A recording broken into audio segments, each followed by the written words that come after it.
Do you see her making a racket? She was perfectly fine to fall asleep. But the moment I'm like, ooh, it's quiet, let's record a YouTube video, she's like, what if I crawl around in my box?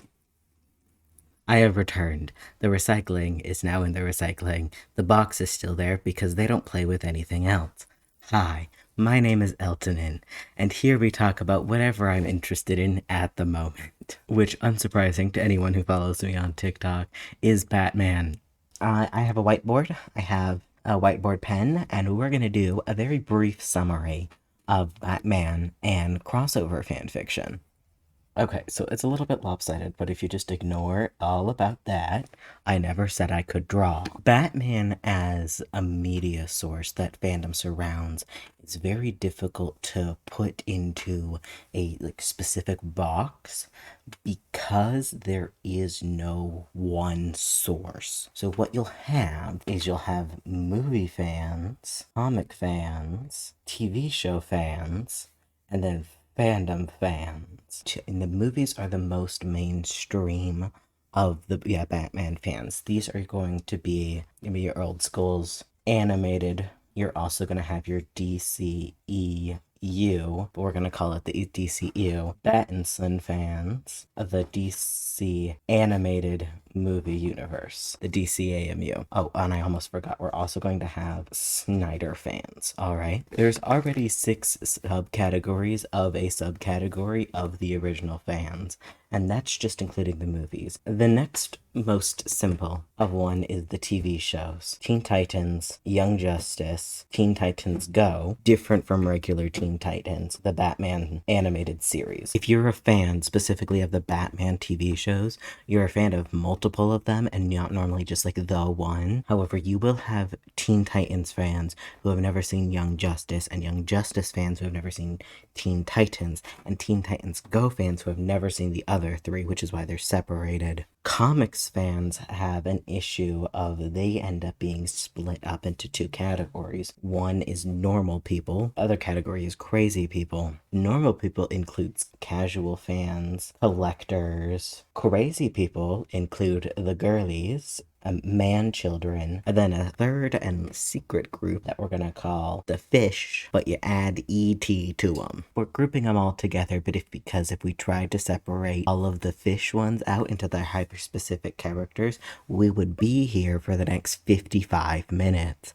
And quite frankly, I don't want to talk about that Harley Quinn comic. Oh, I almost forgot the Harley Quinn show. Actually, now that I'm thinking about it, Creature Commandos is now on here as well. There's a lot of Batman media, okay? And I've watched most of it, but watching most of it or reading most of it does not help in remembering everything there is. That's our movies, our comics, our TV shows. Now you may be thinking, how the fuck is there a fandom based on the fandom of Batman? It's actually a weird phenomenon that only really happens in, honestly, the Batman fandom because of the way that it operates on the internet. There are fans of Batman who have not watched any of the movies, any of the TV shows, or read any of the comics, but they have watched instead. These get split up into the platforms that they're the biggest on. So Tumblr, major one. Secondly is going to be TikTok. And then thirdly is technically AO3. With the Batman fandom, usually there's a lot of overlap. So most people are not strictly Batman fandom fans on Tumblr. They'll usually cross over to TikTok and cross over to AO3. With this flowchart is that unlike this very simple numbered list of what category people are,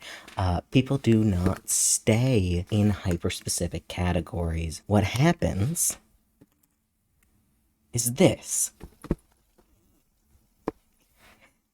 Everybody's a kind of fan of everything else, and there's 1.5 million connections, and if you try to red string, and it's a whole fucking red string where your movie fans will also be your TV fans, who will also be your comic fans, who don't like the fandom fans, but the fandom fans turn into TV and comic fans and movie fans, and the comic fans don't like the TV and the movie fans, but a lot of the movie fans like the comic fans, but they don't like the fandom fans, but they also don't like the TV fans, and the TV fans are always infighting, especially with Teen Titans Go and Teen Titans, so old Teen Titans fans will hate Teen Titans Go fans, and Teen Titans Go fans will be like, what the fuck did we do wrong? We're literally 5. And then they're like, but then they get into the comics, and then they don't like the fandom, and then the fandom, it's a mess, okay? And the easiest way to deal with all of these, and that is the state of the Batman fandom currently. And what it is a disaster. And that's the Batman fandom. Now we have the issue of Batman canon. What is supposed to happen in fandoms is that there is a centralized source, media, that everybody surrounds, that kind of breaks off into headcanons, fanons, AUs, canon compliant. Canon compliant is the closest thing to the source material. That means any work of fiction that is either written or drawn could exist within the source media. It usually tends to slip into little places that the source media does not cover, like if there's a jump cut to somewhere, or a time skip, or characters off screen for like a couple episodes and then they come back. All the magic is the exact same. The characters' relationships are the exact same. It's kind of just exploring, like, just changing one little dynamic. Now, headcanons are ideas that people have about the source media that either they believe fully or a group of them believe fully. Their former relationships, or like it's ideas, theories, possibilities that could be proven true, could be proven false. Fanon is when a headcanon gets so widely accepted by the fandom that it essentially becomes canon in a sense. While it is not true to the source media, it is true to the fandom's source media. So when you see, it'll just pop up. The biggest thing that I can think of is in like My Hero Academia, which is famous for having like fanon interpretations, but Bakugo being hard of hearing and losing his hearing over time and needing hearing aids. It's such a staple in the fandom. Fanon does not have to be canon compliant. AUs will have a little bit of fanon, a little bit of headcanon. What they are definitely not is canon compliant because they are an alternate universe. And this can range anywhere between alternate universe everyone lives, alternate universe blah blah blah is a good parent, alternate universe they never had this big fight that actually caused a lot of problems, alternate universe fix it fic, alternate universe completely different universe. There's a spectrum of AUs. This is generally how fandom source material works, is you have your source that is like canon, and then you have your little subgroups of canon in the fandom. Batman, on the other hand, does not follow this nice little graph. What Batman canon is a bunch of little tiny itty bitty cannons that connect to each other, but not everyone connects to all of them. And then you have these ones marked with X's are the ones that have been declared non-canonical. However, they still connect to source canon. So this is your source material. It is not just one little neat little dot that everything spreads off from. And each one of these dots has their 4 little AUs, headcanons, fanons, and canon compliance. And now not only is there like 12 different source medias that you can branch off from, there's 48 different branches of said source media, some of which interconnect, others of which do not at all.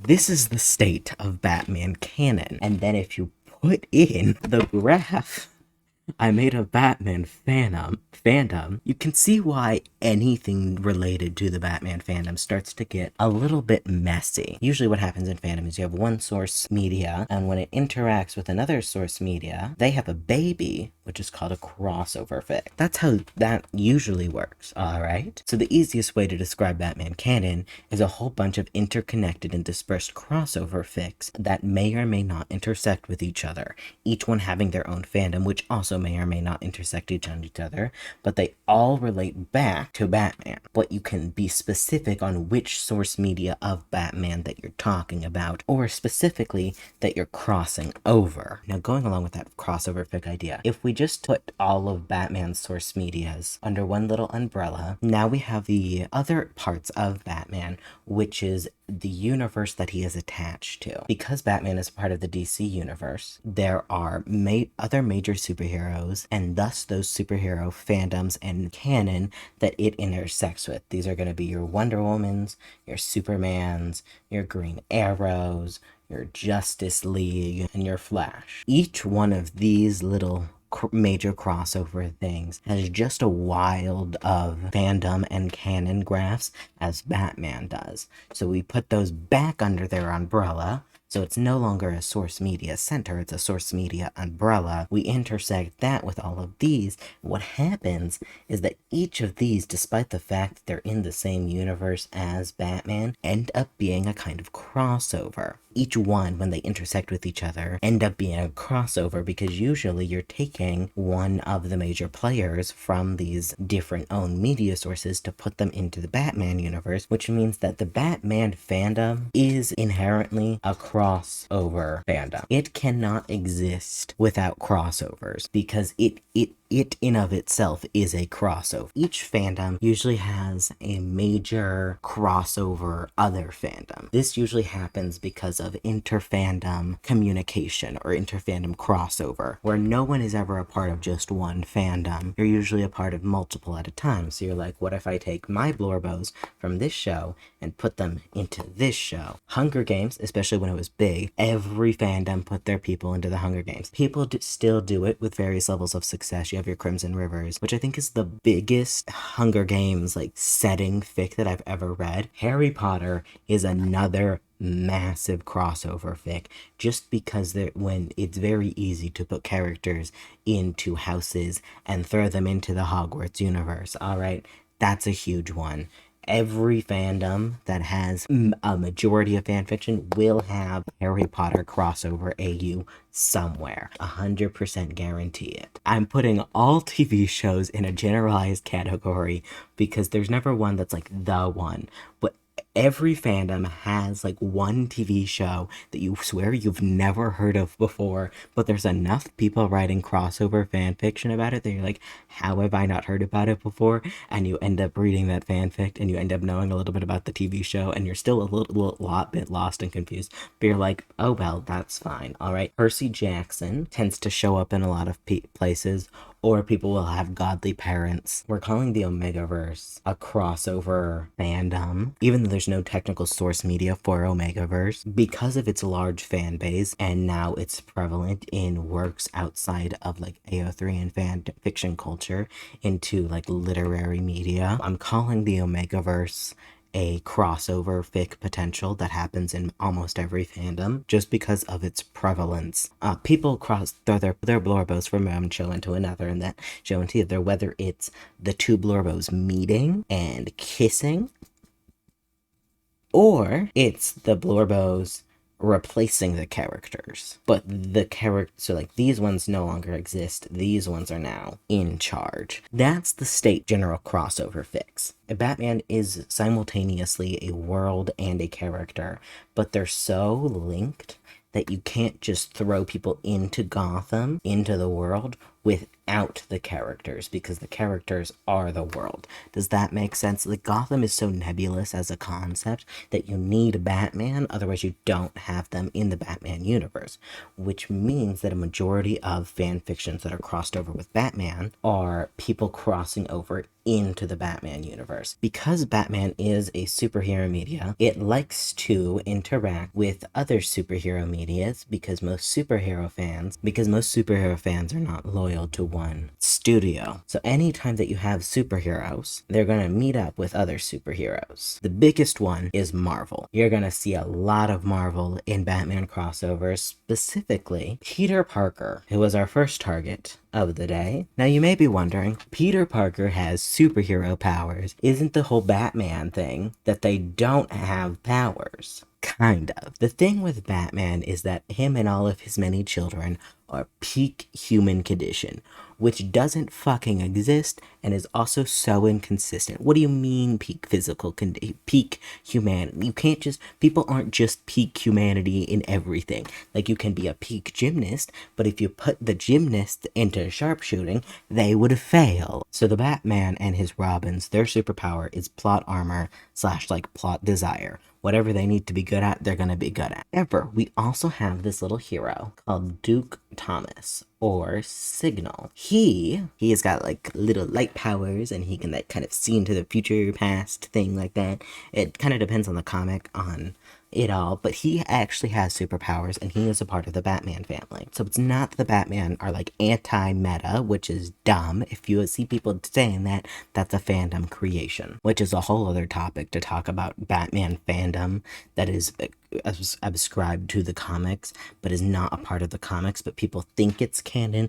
but it's actually fanon. It's complicated. We're talking about crossovers. So back to Peter Parker. Peter Parker is Spider-Man. Oops, spoilers. Spider-Man has a whole bunch of superpowers, but specifically, he's very good at being flippy and quippy and an orphan. Very important parts. Flippy, quippy, orphan. Now, you have, if it have any context of the Batman, like mythos, someone else who is flippy, quippy, and an orphan is gonna be Robin. Or specifically, Nightwing, who, coincidentally, at one point worked in New York, where Peter Parker exists, which means that Peter Parker is very much predestined to become Nightwing's son, brother, boyfriend. Now you may be like, those are three very different things. What's going on is that no one can decide where they want Peter Parker to be. There is no consensus on Peter Parker and his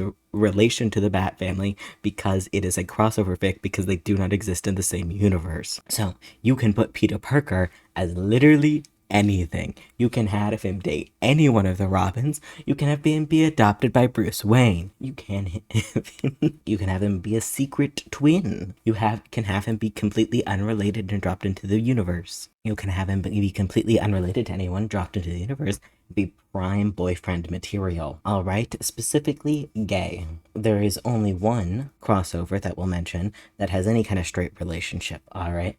So anytime we have a crossover guy, it's gonna be gay. Now Spider-Man is in the DC universe. There's a variety of different ways that he can be in the DC universe. The major two are either multi-universe theory, or he's actually just been here the whole time, don't question it. Kinda depends on what year it's at that the fic was written, or which Spider-Man that they're basing this crossover of. You've got your TV Spider-Mans, your Ultimate Spider-Mans, your Spectacular Spider-Mans. There doesn't tend to be a lot of comic-based crossover, mostly because trying to pin down specifically which comic line to which comic line is very difficult. Andrew Garfield, your Tobey Maguire for the movies, then you have your kind of fandom concept of Spider-Mans, and then specifically, we have the MCU Spider-Man, which we are separating from the movie Spider-Man because of the prevalence of those crossover fics in most recent years. So what happened in the MCU Spider-Man 3, there was a whole thing where everyone forgot about Peter Parker. So a lot of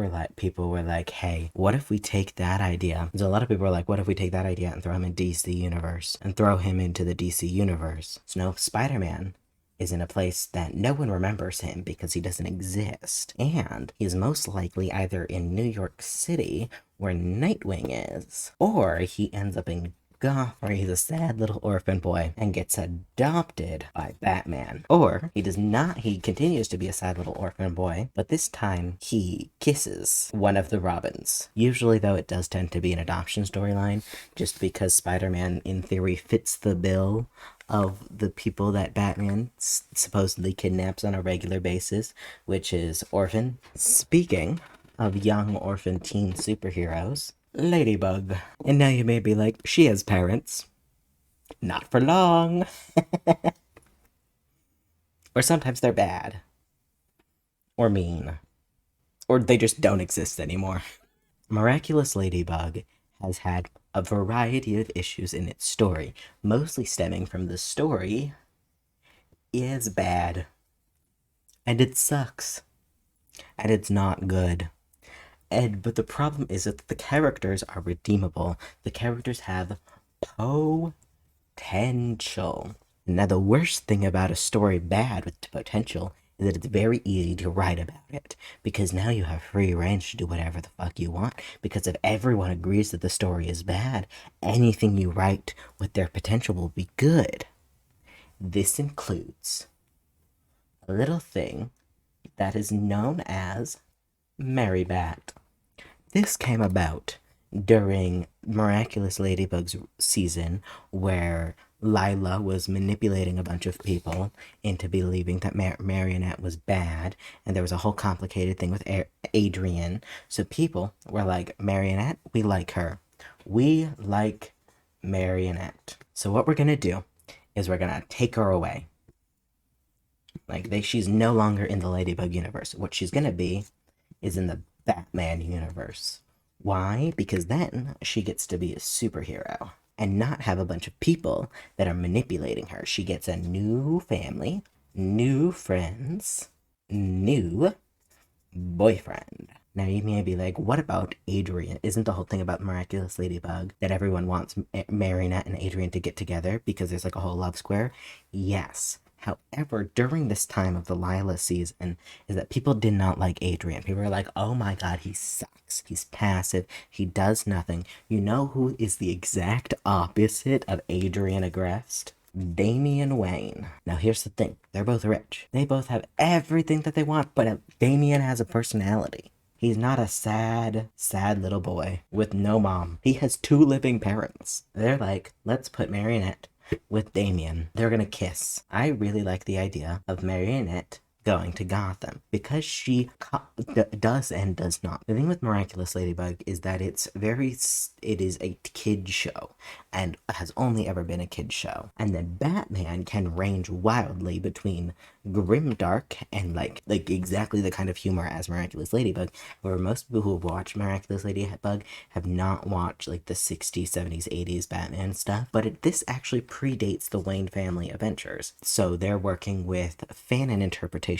So a lot of the Miraculous Ladybug has this idealized version of the Bat family where they're very good and nice and healthy and communicative. Or Ladybug comes in and she makes them nice, happy, and communicative. And normally when you're looking at Miraculous Ladybug and Batman family crossovers, she's paired with Damian. Sometimes, however, the reason that it's called Mary Bat and not Mary Damian is because she'll be paired with either Tim and sometimes Jason. Not usually Nightwing, because Nightwing usually tends to be, depending on how old they write Marionette, depends on who she's being paired with. But this is normally Damian. You also get the AU, where instead of getting together with Damian, she gets adopted by Batman, making them siblings. And usually in the ones that she's being adopted by Batman, she's back with Adrian or has always been with Adrian. Depending on said fic, Adrian and Damian either will get along or won't get along at all. The biggest thing with a lot of Miraculous Ladybug do tend to piss off a lot of people because they tend to mischaracterize either all of Miraculous Ladybug or all of the Bat family or everybody altogether completely gets mischaracterized. So people are like, boo, you suck. But it is kind of fun, alright? I'll admit it. If I ever just want some, a good time and to laugh at stuff, I'ma read a Miraculous Ladybug crossover because it's funny as fuck. Percy Jackson and Harry Potter are going to be paired together in this segment. Because neither of these two works are superhero works, it may seem a little bit strange why there would be a big prevalence of them. However, this one usually comes with the fact that the Greek gods are canon to Batman, which makes it very easy to be like, yeah, of course Percy Jackson would take place in the DCU or within the Batman universe because the Greeks already exist. What gets interesting is how these guys relate to each other. Because Batman knows Wonder Woman, in theory he should know about Percy Jackson and Camp Half-Blood. So what usually tends to happen is Batman or any number of the Robins or one of the Percy Jackson characters is in Batman. My two favorite concepts is, one of them is Batman's bio kid. I think I read one where Annabeth Chase was Batman's bio kid, and I thought that was really interesting. Talked about the interaction between the Greek gods with Wonder Woman versus the Greek gods with Percy Jackson. Or my other favorite one was siblings. That, of course, coming from Percy being Perseus, which is a Greek hero, and Jason Todd having a name that Jason, the Greek hero. So these two are secret twins. And then, because other similarities is going to be your green eyes, white streak, black hair, powerful, and hot. think there was another one where it was kind of set in the Camp Half-Blood universe, but all of the Batman kids were actually monsters, and Batman was running essentially like a camp for monster kids. But I think that has more to do with the Batman cryptid concepts, headcanons they use, than Batman Percy Jackson AUs. Batman and Harry Potter used to be a big thing in the same way that any kind of fandoms that are too massively successful will interact with each other. Harry Potter being one of the biggest fandoms and Batman being one of the longest running fandoms. Of course they interact with each other. A lot of it's one of the characters is magic and went to magic school. Does end up being Tim Drake a lot. This also comes with the fact that just like Percy Jackson, you've got those green eyes, you've got the black hair, you've got the orphan, and the fact that magic is real in Batman. So, like, in theory, it does not break canon to have a magic school in the UK. Because they're set in vaguely America. It's not as prevalent as Spider-Man, Miraculous Ladybug, or our last one, our most prevalent one, which is Danny Phantom. This was a TV show that I was not allowed to watch when it aired because it was not on PBS Kids, and I only watched things on Disney Channel and PBS Kids. I did watch it in my teen years.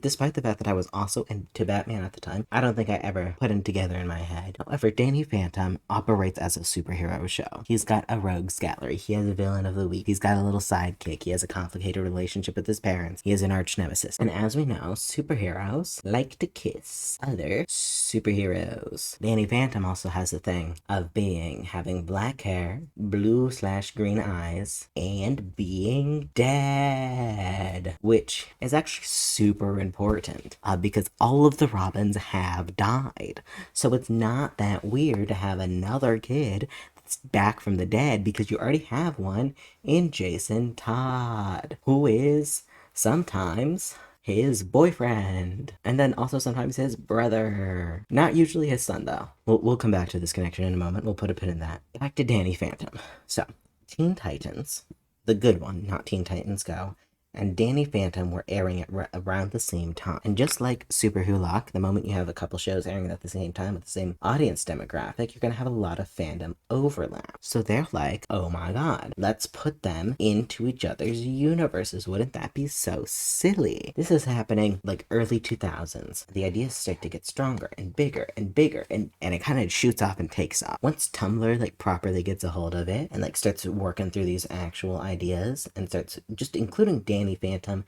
as just like a DC, like he's just in the DC universe. Like once the show ends, they're just like, actually we're taking him, that's our boy now, and he's actually a DC superhero. If you're looking at Danny Phantom works right now, a good most of them are crossing over with DC. Same way that Peter Parker, like they decide like who he was in relation to the DC, they cannot decide who Danny Phantom is in relation to the Bat family specifically, which includes secret child, secret twin, secret brother, boyfriend.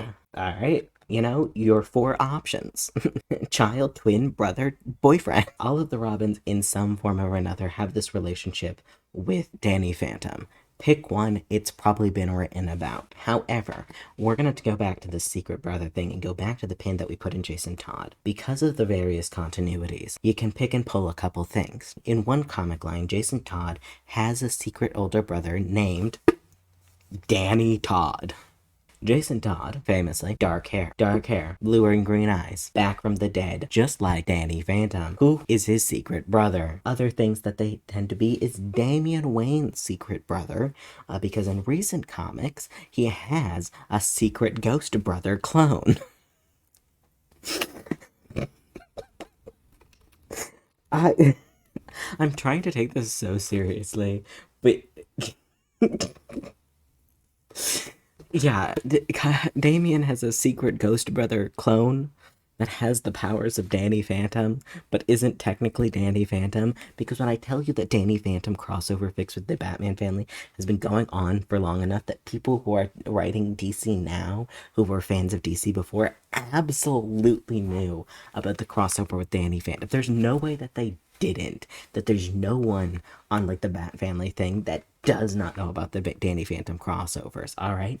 It's because it's old as shit. Like, this idea of Danny Phantom and the Bat Family has been going on for as long as like Batman crossovers existed, pretty much. All right, this is huge. It's a big thing, and the thing is that half the time it's dumb. It's so dumb because and half the time they don't even tell you that it's happening.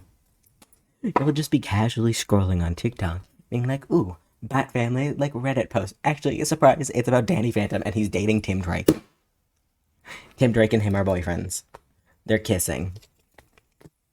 They're in love with each other. Why? Alright, here's the thing. I don't even mind it that much. Have I read any of the crossover fics? Yes, I've read like 5. Were they the best things in the world? Not really. Do I like this concept a lot? No. Mostly because I don't like Danny Phantom as much as other people seem to like Danny Phantom. So I'm just over here like, who is this guy? And why is he in my Robin stories?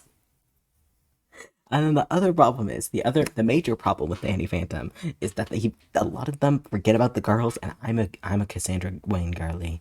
Like, I'm a Cassandra Wayne girly through and through, and they keep forgetting about my girls, forgetting about Duke Thomas. They keep wanting to put people with superpowers in the Bat Family. Duke Thomas is right there.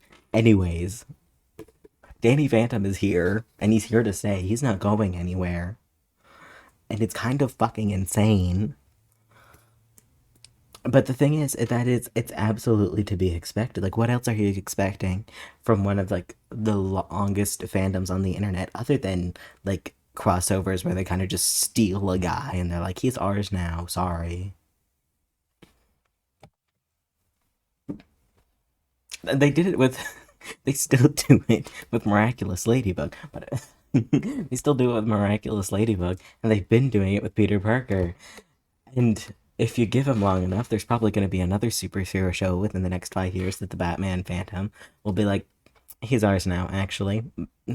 Go away. That one's ours, boy. And he'll probably have, like all of the other ones, dark hair, blue green eyes, probably have a superhero power, probably has something to do with Back from the Dead. And you know what? The crazy thing is, and he's probably going to come back from the dead in some way, or be forgotten about, or have complicated whatever's going on with Miraculous Ladybug. Um, yeah, that's why. And that is a very brief description of the Batman, and that's a very brief summary of Batman crossover fics with Spider-Man, Danny Phantom, Miraculous Ladybug, and Percy Jackson.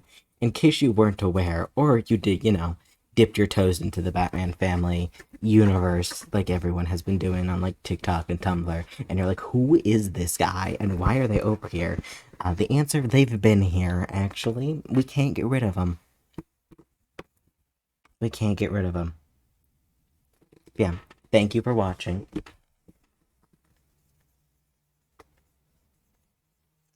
Thank you for watching. Remember to leave a like, a comment, who your favorite Batman character is, and if you say Danny Phantom, I'm gonna block you. Bye.